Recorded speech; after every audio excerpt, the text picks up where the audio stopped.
ও যদি ভালোবাসতো ওকে আমি ঠিক জানতে পারতাম। আমি কিন্তু অন্য জিনিস জেনেছি ওর থেকে। আমি জেনেছি ও তোমাকে ভালোবাসে রণ।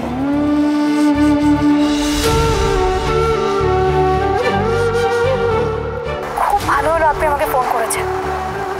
আমার আপনাকে কিছু কথা বলার আছে। সেটা আপনি ভালোভাবে বা খারাপভাবে যেভাবে নিন না কেন, এই কথাগুলো বলা আপনার ভীষণ প্রয়োজন। স্যার, আমি মিস্টার চ্যাটার্জিকে ভালোবেসে ফেলেছি। হ্যাঁ স্যার, আর এটা আমার ধারণা উনিও আমাকে। সরোজিনী তোমাকে ভালোবাসে আর কাউকে নয়। নাহলে কেন কেউ তোমার জন্য এত কষ্ট করবে রণ? কেন করবে? তুমি সব বুঝেও অরোর জন্য সরোজিনীকে কষ্ট দিচ্ছ রণ। অরকে সরোজিনী ভালোবাসতো না সেটা তুমি জানলে কি করে? হয়তো বলে উঠতে পারেনি, কারণ তার আগেই তো আমাদের বিয়ে হয়ে গেছিল। অরো তো নিজের মনের কথা ওকে বলতে পারেনি। তার থেকে কি প্রমাণ হয় ওরা দুজন দুজনকে ভালোবাসতো না? অরো বলতে পারেনি, তার কারণ হচ্ছে আমি। কিন্তু সরোজিনী কি অরোকে বলতে চেয়েছিল ভালোবাসার কথা? তুমি শিওর ও বলতে চেয়েছিল? কি করে শিওর হলে রণ? কি করে শিওর হলে? কাউকে ভালো লাগার ভালোবাসা এক জিনিস নয় রণ। হ্যাঁ হ্যাঁ, আমিও জানি যে সরোজিনীর অরোকে ভালো লাগতো, কিন্তু ভালো যে বাসতো সে কথা কে বললো? সরোজিনী কিন্তু একবারও বলেনি। অরো কি বলেছে? বলেছে অরো?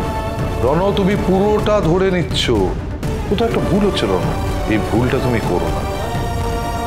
বাবা হয়ে আমি তোমাকে হাত জোর করছি। তাছাড়া একটা কথা মাথায় রেখো, এই জীবনে যা ঘটে না তার পুরোটাই কিন্তু পূর্ব নির্ধারিত।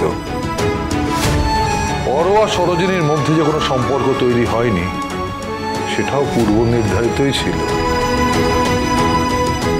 ডেস্টিনি রণ, নিয়তি। ডেস্টিনি চেয়েছিল তোমার আর সরোজিনীর মধ্যে একটা সম্পর্ক হোক।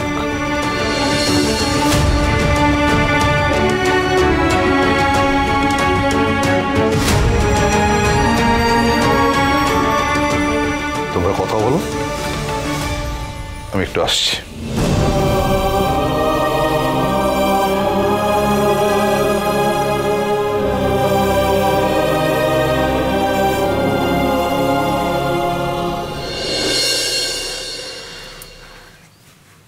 জীবন আমাদের সাথে কি অদ্ভুত একটা খেলা খেললো, তাই না? আমার বা আপনার, আমাদের দুজনেরই কখনো সামনাসামনি হওয়ার কথাও ছিল না, কিন্তু আমরা হলাম।